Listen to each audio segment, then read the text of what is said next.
ఓం శ్రీ గణేశాయ నమః. ఓం శ్రీ విష్ణురూపాయ నమఃశివాయ. నమస్కారం అండి. 2024 మే 1వ తేదీ నుంచి గురుగ్రహ స్థాన మార్పిడి అనేది జరగబోతున్నది.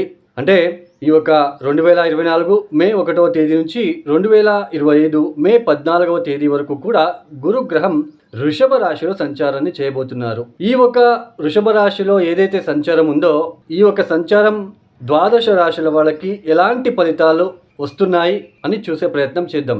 దానికన్నా ముందు ఈ 2023వ సంవత్సరంలో గురువు గారు మేషరాశిలో సంచారం చేసేటప్పుడు రాహుతో కలిసి సంచారం చేశారు. పైగా శని దృష్టిలో పడ్డారు. సో అందువలనే 2023లో కొన్ని మనము సంఘటనలు చూసుకున్నాం. రాజకీయ సంఘటనలు కావచ్చు, ఆకస్మికంగా మార్పులు, కొన్ని అపఘాతాలు కావచ్చు, ఆర్థిక పరమైన ఇబ్బందులు. సో ఇలాంటివన్నీ కూడా మనము చూసాము. ఎందుకు అంటే గురువు గారు ఒక్కరే ఉన్నప్పుడు ఇచ్చే ఫలితాలకి గురువు రాహుతో కలిసినప్పుడు లేదా శనితో కలిసినప్పుడు, శని దృష్టి పడ్డప్పుడు ఇచ్చే ఫలితాలకి చాలా కూడా తేడా ఉంటుంది, డిఫరెన్సెస్ ఉంటుంది. అంటే 2023 సంవత్సరంలో ఆయన గురువు గారు అన్ని రాశుల వాళ్ళకి కావచ్చు, ఒక భౌగోళికంగా కావచ్చు, ఆయన ఫలితాలని ఎక్కువ ఇవ్వలేకపోయారు. ఎందుకు అంటే రాహుతో కలవడము, తర్వాత శని దృష్టిలో పడడం లాంటివి ఇవన్నీ కూడా ఆయన ఇచ్చే ఫలితాలని అడ్డుకుంటున్నాయి యాక్చువల్లీ. ఇక మీద అంటే 2024 మే 1వ తేదీ నుంచి వృషభంలో సంచారం చేస్తున్నారు. ఈ ఒక వృషభ రాశి కాలపురుష చక్రం నుంచి ఎన్నవ రాశి? కాలపురుష చక్రంలో అంటే కాలపురుష చక్రం అంటే ఏంటి? మన టోటల్ 12 రాశులలో 12 రాశులని కలిపి కాలపురుష చక్రం అని అంటాం. ఈ ఒక కాలపురుష చక్రంలో మొట్టమొదటి రాశి ఏది? మేషరాశి అవుతుంది. ఈ మేషరాశి నుంచి గురువు గారు ఎన్నో రాశుల సంచారం చేస్తున్నారు? ద్వితీయంలో సంచారం చేస్తున్నారు. మనం భౌగోళికంగా చూసుకున్నట్లు కనుకైతే సామూహికంగా ద్వాదశ రాశుల గురించి చెప్పుకునే ముందు అందరికీ ఎలా ఉంటుంది, అన్ని రాశుల వాళ్ళకి అంటే భౌగోళికంగా ఎలా ఉంటుంది చూసుకుందాం. గురువు ద్వితీయ స్థానంలో సంచారం చేస్తున్నారు. అంటే మేషరాశి నుంచి ద్వితీయ స్థానం. ద్వితీయ స్థానం అంటే ఏంటి? మొదటిగా ద్వితీయ స్థానం అంటే కుటుంబ స్థానం అని అంటాం. ఫుడ్, భోజనం చేసే అంటే భోజనం గురించి ఆ ద్వితీయ స్థానం నుంచి తెలుసుకుంటాం. ఫైనాన్షియల్ గురించి అంటే ఫైనాన్షియల్ సెక్టర్స్ నుంచి ఆ ఒక ద్వితీయ స్థానం నుంచే తెలుసుకుంటాం. కమ్యూనికేషన్, మనం మాట్లాడే పద్ధతి, మనం మాట్లాడే వే ఆఫ్ టాకింగ్, దాన్ని కూడా ద్వితీయ స్థానం నుంచి తెలుసుకుంటాం. తర్వాత ద్వితీయ స్థానం నుంచి ఏం తెలుసుకుంటాం? ఆ ఒక వ్యక్తి ఆకర్షితంగా ఉంటున్నాడా, ఫేస్ ఎలా ఉంటుంది అంటే తన ఒక ఫేస్ అట్రాక్టివ్గా ఉంటుందా, సో ఇవన్నీ మనం తెలుసుకుంటాం ద్వితీయ స్థానంలో. సో అలాంటి ద్వితీయ స్థానంలో గురువు గారి సంచారం ఏదైతే ఉందో మొట్టమొదటిగా ఫుడ్ ఇండస్ట్రీస్ డెవలప్ అవ్వడానికి అవకాశాలు ఉంటాయి ఈ ఒక సంవత్సరంలో.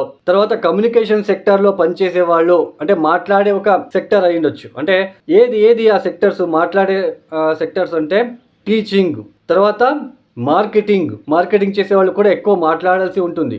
వాళ్ళ ఒక కమ్యూనికేషన్తో ఇతరులని అట్రాక్ట్ చేయాలి. సో అలాంటి ఫీల్డ్లో ఎవరైతే పనిచేస్తున్నారో వాళ్ళకి, ఈ గోల్డ్ స్మిత్, సో వాళ్ళకి కూడా, బంగారం చేసే వాళ్ళకి. తర్వాత ఈ ఒక ద్వితీయ స్థానం అంటే ఏంటి? ఫేస్, ముఖానికి సంబంధించినది. అంటే ఆ ఒక సౌందర్యాన్ని పెంచుకోవడానికి చేసే ఒక ప్రయత్నం ఈ యొక్క ద్వితీయ స్థానానికి సంబంధించినది. అంటే సౌందర్యం పెంచుకునే ప్రయత్నం అంటే ఏంటి? Cosmetics, beauty parlours. సో ఇవన్నీ కూడా ఇక్కడ పనిచేసే ఒక ఎవరైతే పనిచేస్తున్నారో వాళ్ళకి చాలా పాజిటివ్గా ఉంటుంది, లబ్ధి పొందుకుంటారని చెప్పుకోవచ్చు. Main food industries, communication sectors, teaching sectors, gold Smith వాళ్ళకి, బ్యూటీ పార్లర్ పనిచేసే వాళ్ళకి, సినిమా ఇండస్ట్రీ వాళ్ళకి చాలా అభివృద్ధి ఉంటుంది అని చెప్పుకోవచ్చు. అలాగే ఇకపైన కొద్దిగా సాఫ్ట్వేర్ ఫీల్డ్లో కూడా జాబులు రావడానికి అవకాశాలు మనకి కనిపిస్తాయి. సో తర్వాత గురువు గారు వృషభంలో కూర్చొని ఏ రాశుల మీద దృష్టి పెడుతున్నారు? వృషభంలో కూర్చొని గురువు పంచమ దృష్టితో కన్యా రాశిని చూస్తున్నారు. వృషభంలో కూర్చొని సప్తమ దృష్టితో వృశ్చికాన్ని చూస్తున్నారు. వృషభంలో కూర్చొని నవమ దృష్టితో మకర రాశిని చూస్తున్నారు. బాగా గుర్తుపెట్టుకోండి, మీ జన్మ జాతకంలో గనక కన్యా రాశిలో గనక ఏదైనా గ్రహం ఉన్నట్లు గనక అయితే, లేదా వృశ్చికంలో లేదా మకర రాశిలో గ్రహం ఉండి అది చెడు గ్రహాలు అయ్యి ఉండి వాళ్ళ దశాభుక్తి నడుస్తున్నట్లు కనుకైతే కొంచెం ఇబ్బంది ఉంటుంది. ఎప్పుడైతే గురు దృష్టి పడుతుందో ఆ ఒక చెడు గ్రహాలు కూడా మనకి ఇబ్బంది పెట్టలేరు. అంటే వాళ్ళ దశాభుక్తి నడుస్తుంటే కొద్దిగా పాజిటివ్గా వెళ్తుంది. మీ జాతకంలో చూసుకోవచ్చు, కన్యా రాశిలో ఏ గ్రహం ఉంది, ఏదైనా గ్రహం ఉందా, వృశ్చికంలో ఉందా, తర్వాత లేదా మకరంలో ఉందా మీరు చూసుకోండి. ఆ ఒక దశాభుక్తి జరుగుతున్నట్లు కనుకైతే మరీ పాజిటివ్నెస్ వస్తుంది, బాగా మంచిగా ఉంటుంది. తర్వాత ఇంకొకటి అండి, ఈ ఒక గోచార ఫలితాలు అంటే రాశి ఫలితాలు అనేవి 20% మాత్రమే ఫలితాలు వస్తాయి. ఇంకా మిగతా 80% మన స్వజాతకం, మన ఓన్గా మనం ఎప్పుడైతే పుట్టి ఉంటామో ఆ సమయానికి ఏ లగ్నం అవుతుంది, ఏ దశాభుక్తి జరుగుతుంది, దీని మీద మన ఓన్ హారోస్కోప్ మీద మిగతా ఫలితాలు డిపెండ్ అయి ఉంటుంది. తర్వాత ఈ ఒక వీడియోని కంప్లీట్ చూడండి. చెప్పబోయే చిన్న చిన్న పరిహారాలు చెప్పడం జరుగుతున్నది. ఆ చిన్న చిన్న పరిహారాలు చేసుకోండి. తర్వాత ఏదైనా సరే ఒక గ్రహ దశ రాకున్న ముందే, ఇప్పుడు నెక్స్ట్ ఇంకో 1 వీక్ కల్లా మనకేదో ఒక భుక్తి మారుతుంది మన జాతకంలో అని అనుకుందాం. అది ఇబ్బంది పెట్టే రకంగా ఉంటే ఇప్పటి నుంచే దానికి సంబంధించిన పరిహారాలు చేసుకుంటూ వెళ్ళాలి.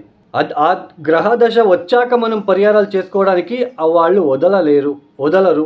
మీకు అనుభవం అయి ఉంటుంది. ఈ ఒక ఏళ్ళనాటి శని సమయంలో పూజలు చేసుకోవడానికి కూడా ఆ ఒక గ్రహం అనేది వదలదు, మీకు అనుభవం అయి ఉంటుంది. సో ఏదైనా సరే ఆ దశాభుక్తి రాకున్న ముందే, ఇప్పుడు రేపు పరీక్షలు అన్నప్పుడు చదువుకోవడానికి అవుతుందా అండి? 6 months నుంచి ఆయన ప్రాక్టీస్ చేస్తూ వస్తేనే అక్కడ ఎగ్జామ్ రాసే ఒక అవకాశం ఉంటుంది. అలాగే మన చెడు గ్రహాల దశాభుక్తి రాకున్న ముందే మనం తెలుసుకొని దానికి సంబంధించిన పరిహారాలు మనం చేసుకుంటూ వెళ్తే ఆ దశాభుక్తి వచ్చినప్పుడు పెద్దగా ఇబ్బంది పెట్టకుండా మనకి ఏదో ఒక చిన్న ఇబ్బందులు పెడుతూ వెళ్తుంది. సో ఇది అందరికీ తెలియాలి అని ఇది చెప్పడం జరిగింది. ఇక 12 రాశుల వాళ్ళకి ఈ యొక్క గురుగ్రహ సంచారం వృషభంలో ఏదైతే సంచారం చేస్తున్నారో ఈ ఒక 12 రాశుల వాళ్ళకి ఎలాంటి ఫలితాలు మనం చూడవచ్చు అని తెలుసుకుందాం. తులారాశి లేదా తులా లగ్నం. ఈ తులారాశి వాళ్ళకి ఈ ఒక 2023లో అంటే 2024 మే 1వ తేదీ వరకు కూడా సప్తమ స్థానంలోనే గురువు ఒక సంచారము. అంటే దాదాపు 2023లో అక్టోబర్ వరకు కూడా గురువు అంత మంచి ఫలితాలు ఇచ్చి ఉండరు. ఎందుకంటే సప్తమ స్థానంలోనే గురువు ఉన్నప్పటికీ రాహు కూడా అక్కడే ఉన్నాడు. రాహువు కూడా కలిసి సంచారం చేశాడు కాబట్టి గురువు ఇచ్చే ఫలితాలు కొద్దిగా తగ్గి ఉండే ఆస్కారం ఉంటుంది.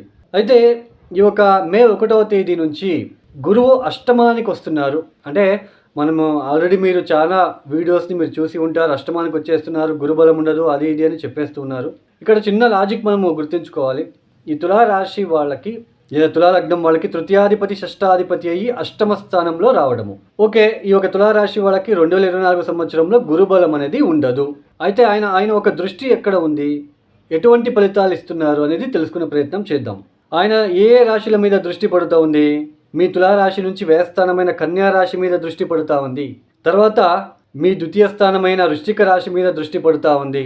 మీ చతుర్థ స్థానమైన మకర రాశి మీద దృష్టి పడుతూ ఉంది. అంటే వ్యయస్థానం ఖర్చులు, ద్వితీయ స్థానం డబ్బు, కుటుంబము, చతుర్థ స్థానం ఇల్లు, అష్టమ స్థానం అంటే ఏంటి? ఆకస్మికంగా వచ్చే మార్పులు. తృతీయాధిపతి షష్టాధిపతి అయి అష్టమ స్థానంలో రావడము. ఆకస్మికంగా వచ్చే మార్పులు అవి ఎలాంటివి? వ్యయస్థానాన్ని చూస్తున్నారు, ఖర్చులని చూపిస్తా ఉంది. దేనికి మనము ఖర్చులు చేస్తున్నాము? గురువు ఇంకే రాశిలను చూస్తున్నాడు, చతుర్థాన్ని చూస్తున్నాడు. ఆకస్మికంగా అంటే అష్టమ స్థానంలో కూర్చొని ఆకస్మికంగా ఖర్చులు. దేనికి ఖర్చులు? చతుర్థ స్థానానికి ఖర్చులు పెట్టే ఆస్కారం ఉంటుంది, లేదా ద్వితీయ స్థానానికి పెట్టే ఆస్కారం ఉంటుంది. చతుర్థ స్థానం అంటే ఏంటి? గృహంలో ఏదైనా మార్పులు చేసుకోవాలనుకున్నా ఇప్పుడు మీకు అది కలిసి వస్తుంది. ఆకస్మికంగా మీరు అనుకోరు, ఏదో గృహంలో రిపేర్ చేయించడం లాంటిది, వాటికి ఖర్చులు పెట్టడం లాంటివి, తర్వాత ఇంటికి ఏదైనా కొనుగోలు చేయడం లాంటివి, వాటికి ఖర్చులు పెట్టుకోవడం లాంటిది, లేదా కొత్త వాహనం కొనుగోలు, లేదా ఉన్న వాహనాన్ని రిపేరీ దాన్ని బాగు చేయించుకోవడానికి ఖర్చులు. ఆస్తులు అంటే మీ ఖాతాకు ఇంకా ఆస్తి ఉండదు, అంటే మీ అమ్మగారి ఖాతాలోనో లేదో మీ నాన్నగారి ఖాతాలోనో ఉంటుంది. మీ ఖాతాకి మార్చుకోవాలంటే డబ్బు ఖర్చు పెట్టాలి, అలా డబ్బు ఖర్చు అవ్వడం లాంటిది. తర్వాత చతుర్థ స్థానం గృహం నుంచి కొద్దిగా ప్రయాణాలు చేయడము, వాటికి ఖర్చులు. తర్వాత ద్వితీయ స్థానంలో ఉంటున్నాడు 6వ ఇంటి అధిపతి, అష్టమంలో కూర్చొని ద్వితీయ స్థానంలో. కుటుంబంలో ఎవరికో ఒకరికి ఆరోగ్యపరమైన ఇబ్బందుల వల్ల ఖర్చులు.